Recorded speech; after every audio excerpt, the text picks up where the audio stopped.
Hello, welcome to Handcrafts with Nadine. My name is Nadine and I'm coming to you on this rainy day from northern New South Wales in Australia, though I am originally from Montreal, Canada. Today is going to be a asking your opinion type of episode. Yes, I have a few things that I would like your opinions on, recommendations, advice. So starting with the first thing that I'll be talking about, which is a finished object, a cardigan, which I would like your opinions on if you think yes, it's finished, or no, you need to do more.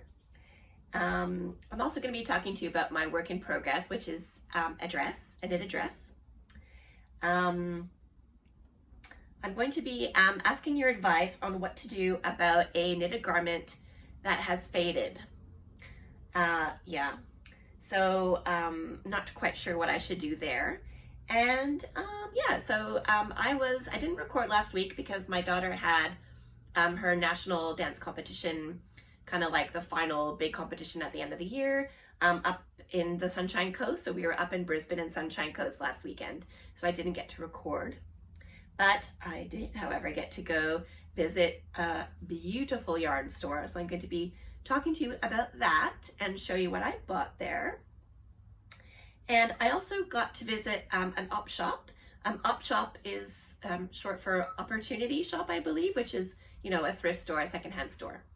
So I visited two and I got two amazing finds there. Yep, so that's it for what I'm going to be talking to you about today. What I'm wearing today is the Corran Cardigan. This is a design by Rebecca from the Creabea. And I knit this in Holst Coast. And I'm wearing it today. I don't know if you can tell, I'm missing a button. And that's not all. I don't know if I can show that up close. Some moths have got to this. Some moths have eaten a little chunk out of the edge, and I only noticed it because I was putting it on, I think, and my button went flying across the room, and when I retrieved it I was like, oh, that's where the button came off. And then I looked, well, wait a minute, that's not the buttonhole, that's where the button's supposed to go. And so I guess the moths had chewed a bit there and a little bit higher up, causing the button to come off. So I'm gonna have to do a little bit of repair on that, but that's okay. Handmade items, you know, you can always mend them. I mean, you can mend store-bought items as well, but I guess the convenient thing about having a handmade item that needs repair is that you most likely have a little bit of the materials left. So I do have some more of this Holst Coast, so I can go ahead and repair it. Of course, you could also do visible mending if you didn't have anything left, which also looks really, really cool. But yeah, so this is a Corran cardigan. I'm just wearing a t-shirt, and then this amazing skirt I found at another thrift store, actually in Brisbane as well, last summer, I think. So it's by, the company's called Montaigne, and it's, I think, an Australian shop, and it's 100% linen. The color is just this beautiful Kelly green, and I love it so much. It's really long and it's really, really full. Like, there's so much fabric in here. It has a pocket, so only one, which is better than none, but yeah, the more pockets the better, in my opinion, because who doesn't need pockets for, you know, your phone and, you know, everything, putting your hands in, you know, poop bags when you take your dog for a walk.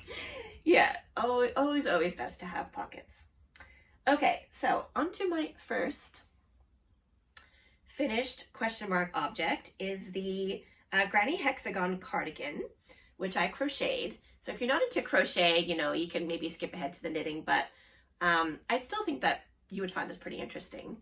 So here it is. I have finished it. I wore it at the dance competition last weekend because it's always very cold in the where the dancing takes place in the auditoriums. And okay, so I'll just talk a little bit about the construction. So if you are curious about the more about the construction, you can watch my previous videos. I talk about it. It's really so genius, whoever came up with this. It's basically a granny square, but instead of a square with 4 sides, it's a hexagon with 6 sides. So you just do like a granny square, but you're doing your corner 6 times around. And then when it's big enough, you fold it in half magically, and it creates this, like half of the cardigan. So yeah, but you know, you stop when you think the sleeve is wide enough, because yeah, then there's a little bit more to do, because when the sleeve is long enough, there's still a little bit more width you have to add to the back and to the front. So basically the hexagon stops here, and then you do the other side, and then I just crocheted the top together just with slip stitches. I crocheted along the tops, and then I picked back up in one corner, and then I crocheted all around, but instead of doing the whole hexagon, you crochet up the top, down the back, and then around the bottom. So I did that. Let's see how many rows I did. 1, 2, 3, with 4 colors. And then on the last one, I attached the 2 sides together in the back. So then once that was done, I then took the final color, which is the navy blue, which is my favorite color.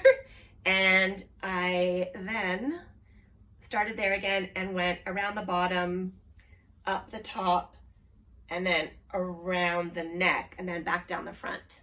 So it's all continuous, which I thought was really, really cool and fun. I guess there's lots of different ways to assemble it together. I have watched a few videos, but I'm not sure if I did the same way as anyone else that I'd seen. But yeah, sorry, the gray also went around the neck. I just looking at it. I also went around the neck with the gray and then the blue. I guess what I'm a bit hemming and hawing over is the length of the sleeves. It kind of, I'll try it on.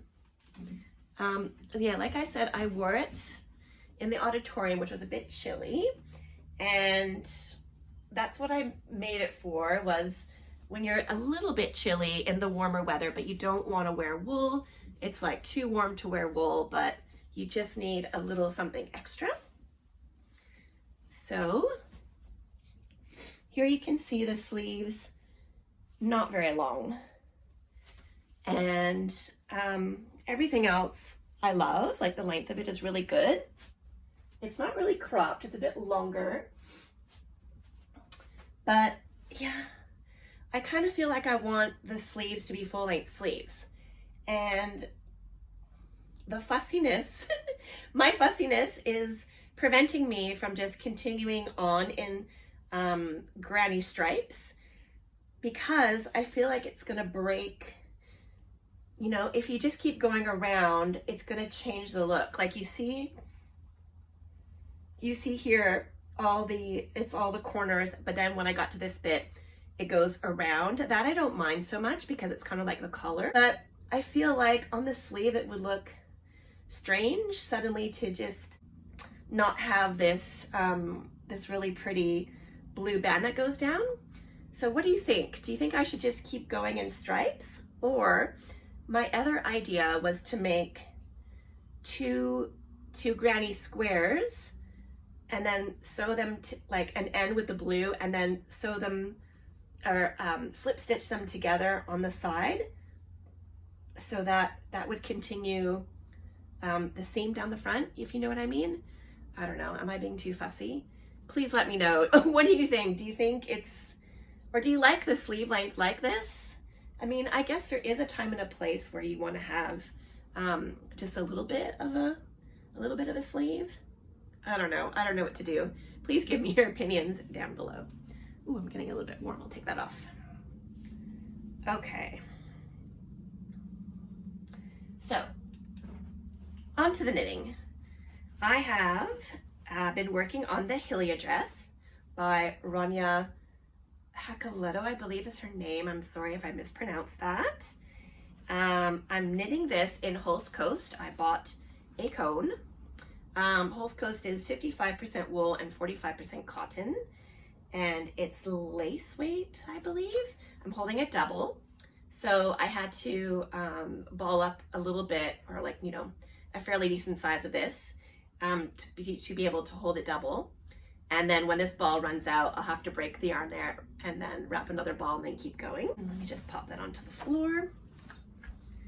Okay, so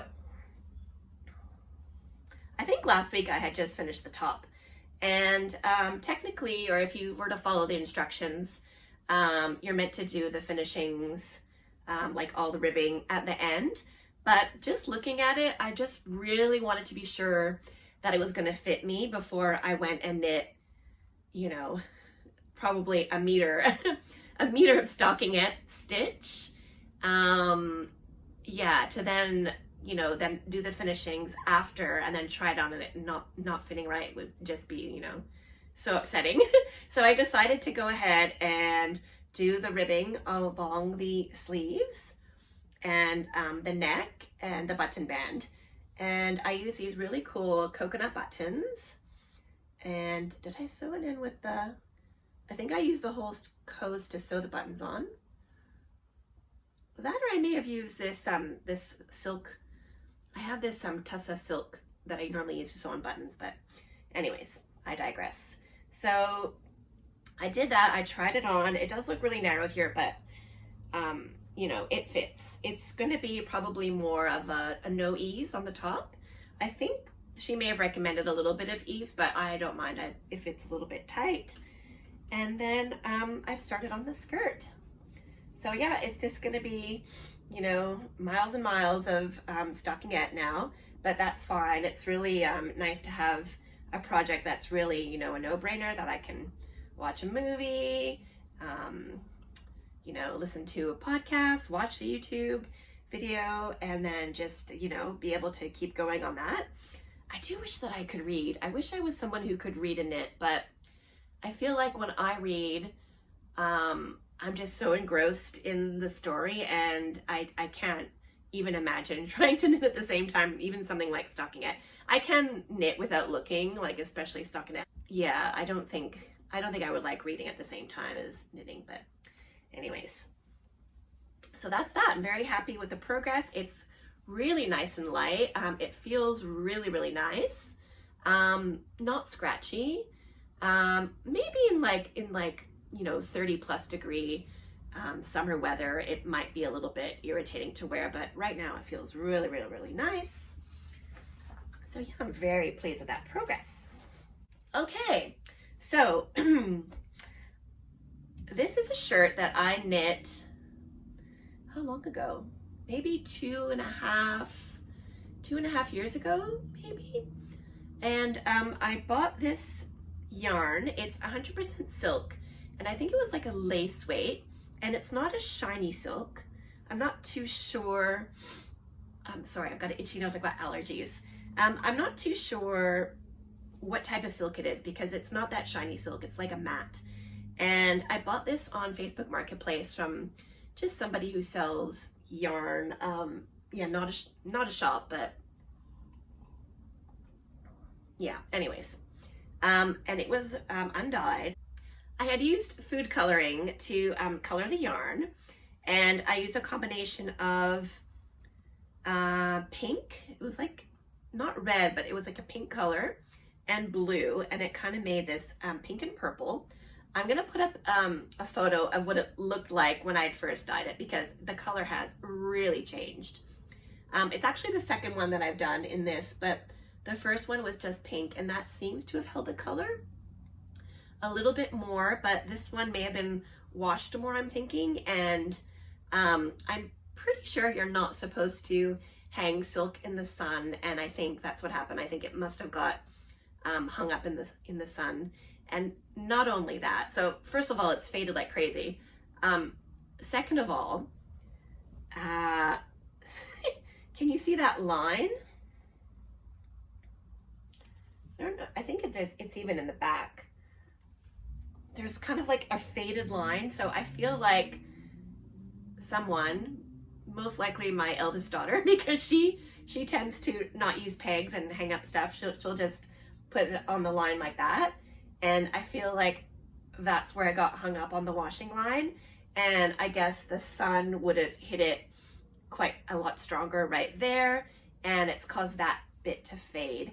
So basically, I would like your opinion, because I would like to re-dye this. I'm not fussed if it's the same color. I'm happy to try even dyeing it black, or just adding more blue and it'll come out more purple, or adding maybe some red and it'll come out maybe a bit more burgundy. I don't care if the variegation disappears, that's fine. But I think I was watching the Grocery Girls, and Jody was trying to dye something that someone had that had the same problem, that had a line in it. And she couldn't seem to, no matter how much she dyed it, you could still see that faded line. So my question is, do you think I should bleach this first, so the whole thing goes white, and then will become kind of like you know, a blank canvas where then the color can be added to it again? Or do you think that bleaching silk is a bad idea and it might ruin the yarn? So please let me know what you think, if you've done that before, if you know about silk and how it handles bleach. Have you ever, you know, bleached anything that was made of silk before? Because yeah, I really love the fit of this. Oh, I didn't mention, this was just a, what do you call it? Just like a freehand knit. Like, I didn't follow a pattern, I just cast on and then just did like a basic raglan. But I love the fit of it. I love the feel of it. It's so soft, being made of that silk. It's so light, and you know, it feels like you're wearing nothing at all. It's great on summer days. I'd like to preserve it. I'd like to be able to, you know, not have to throw it out, because I mean, I could just wear it bumming around the house, but yeah, it just makes me sad that it's, one, faded so much, and two, that it has that streak across the front. So I would really appreciate some opinions on that. Oh, speaking of silk, we have a mulberry tree in the front that we planted last year, and here is our first ripe mulberry. So I'm very excited about that. Mulberries are delicious. They have them at my daughter's, she goes to a Waldorf or a Steiner school. They have, in the grade 1 area, a giant mulberry tree, and the kids love picking them and eating them. And they often have silkworms, and you know, a little box of silkworms that they feed the mulberry leaves too. So yeah, very excited about that. Okay, so I mentioned that we were up in Brisbane, and we were staying at our friends and then driving back and forth to the Sunshine Coast for the competition. And I did remember that there was a yarn store that I've seen their online shop before, that I really like the look of their yarn. So there are like a few yarn stores around where I live, but they're very small and they don't really carry a big variety of wool yarn. Yeah, so I had seen online that this store has a lot, you know, it's a much bigger store in a much bigger populated area with probably heaps more knitters around. So yeah, it's got lots and lots and lots of yarns that I'm really interested in trying, like knitting for Olive, for example. So we had a bit of time. She finished early on one of the days and we were driving back, and I said to my husband and my daughter, do you guys mind if we go to a yarn store? And you know, they indulged me and we stopped there. So I was very excited. And yeah, I really wanted to be able to touch all these yarns. Like, I didn't really want to buy anything, but I wanted to be able to touch everything. So if I were to buy in the future, I would know, you know, what it feels like and all that. And I, you know, there's a lot of yarns I'd never seen or heard of, so I wanted to just, yeah, check them out. So I was very excited. I'm going to put a video at the end. It's called the Yarn Bowl, I believe. Check my notes. Yes, the Yarn Bowl, and it's in north of Brisbane. Beautiful, beautiful shop. I think it was probably an old house that got converted into a store, and it's just so beautiful, like really aesthetically nice. And the yarns, there's so much yarn. I was really in heaven. Like, I feel like I haven't been to a really big yarn store like that since visiting my mom in Calgary at Stash Lounge. So yeah, it was really fun, and they had a sale, and I can't resist a sale. I think it was 20% off, and they had BioBalance on 20% off. I think that it was probably, I think it said it was a discontinued color or something like that. So I think they're originally $12 each, and I think they were then $8 each. Was it 25% off? Anyways, it was a great deal. So I wish that they had more. I would have bought more if they did, but I bought the two, and you know, I was in a bit of a rush because my husband and daughter were sitting there waiting for me. So I didn't really have time to look for patterns, but I just thought, yeah, that looks like kind of a decent amount of yarn for a summer top. So I snatched them up. They're only 50 grams each, so it's 100 grams total.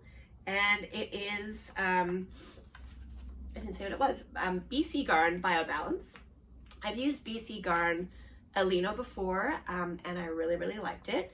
So, and also this is organic wool. So it's 55% pure organic wool and 45% organic cotton. No, I didn't realize it was also organic cotton. That's awesome.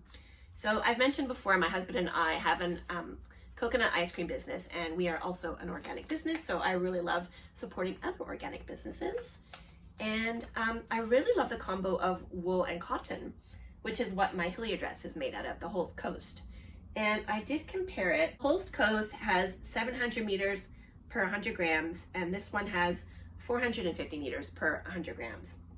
So it's almost double the thickness, and which is funny because I always hold Holst Coast double anyway. So it's basically, you know, I don't have to hold it double. And so I was looking on Ravelry in the car after I bought it and trying to find some patterns. And then all the t-shirts that I saw had like 3 to 4 balls or skeins. So I was kind of a bit bummed. I was like, oh, I might have to maybe stripe it with something else. You know, I've got the black coast, but I didn't really want black. And then my other colors are kind of like red and pink. And I've got an orange, and I didn't really want to stripe it. And then I saw ranunculus, and I was like, oh my god, ranunculus, of course, that uses like pretty much 100 grams of yarn. So I'm gonna make myself a ranunculus, and yeah, hopefully I'll have enough. I can make it crop though, I don't mind, because I do have a lot of high-waisted skirts and pants, and you know, it looks really nice over a HILJA dress. And yeah, and I'm you know, it'll be the short sleeve one. And I think what I'll do, maybe I'll just put the sleeves on hold and then just cast off after. Yeah, just to make sure that I have enough yarn. Or I could just, as I split for the sleeves, I could just cast off straight away before I go in the round, which I think I've done that before, and it looks all right. But yeah, I was very excited to have another ranunculus in this yarn. And I mentioned that I went thrifting, so I went to an op shop, and I found these amazing pants. They're by the Witchery, which is you know, quite an expensive store here in Australia, 100% linen. And I thought, how nice is that going to look together? Summery and just really, really, really pretty. And then I also found at another op shop this skirt, which is a mixture of linen and viscose. And honestly, it almost looks exactly like the estuary skirt that I have sewn before, which is a pattern by So Liberated. And yeah, I think it'll look really nice with that as well. And I do have another skirt kind of similar color, and yeah, I just thought, yeah, awesome. It's gonna look so nice together. Okay, just a little bit more about these pants. Okay, another opinion I would like. Do you, okay, first of all, you know when you buy pants and sometimes they are sewn together, the pockets are sewn together. You have to get like a little stitch ripper and open up the pockets, right? I'm very familiar with that. Now, these pockets, let me undo this so I can show you. The pockets, which start here and should go down, obviously, the pockets for some reason are sewn up into the waistband. So what is going on here? So I bought them, you know, at a secondhand store. Now, did the person who previously owned them do that? Like, why? But why would they do that? Did they not like, maybe they could see the pocket on the bum or something? Can they stitch them up? Or is it a manufacturing error? Like, why are the pockets up here? I don't understand. So yeah, I was like looking at it and trying to think how, like, I was like, oh, I'll just undo that stitching. But then I was like, oh, but what if that's what's keeping the pants together right here? So yeah, my husband had a good idea, and he just said, we'll just cut it under and then just sew it back together. And I was like, oh, that's, yeah, of course, that's a good idea. But I was just wondering, has anyone ever seen that before? Is that, you know, what's going on? Yeah. Let me know in the comments if you have any ideas. Okay. Let's see. Have I talked about everything? HILJA Dress. Yes, yes, yes. Yes. Yes. That is it. Thank you so much for watching. I really appreciate it. Yeah, if you have any opinions on my crocheted cardigan, should I keep going with the sleeves? Should I leave it as is? Would you bother making the seam on the top, or would you just keep going in rows? What should I do about dyeing this top? Should I bleach it first? Should I just dye it? What do you think? If I just do black, will it all even out, or will there still be a faded line? Do you have any other suggestions for something I can make with 2 skeins? So 100 grams of this yarn, or do you think, yes, ranunculus is a no-brainer? And what the heck is happening with these pockets? Yeah, please let me know in the comments. And thank you so much for subscribing to my channel if you have. If you haven't subscribed yet, I would really appreciate it if you consider subscribing. I do try to come on here once a week and make a video talking all about what I love, which is knitting, crocheting, sometimes sewing. And yes, thank you so much for watching, and I really look forward to talking to you again next week. Thank you.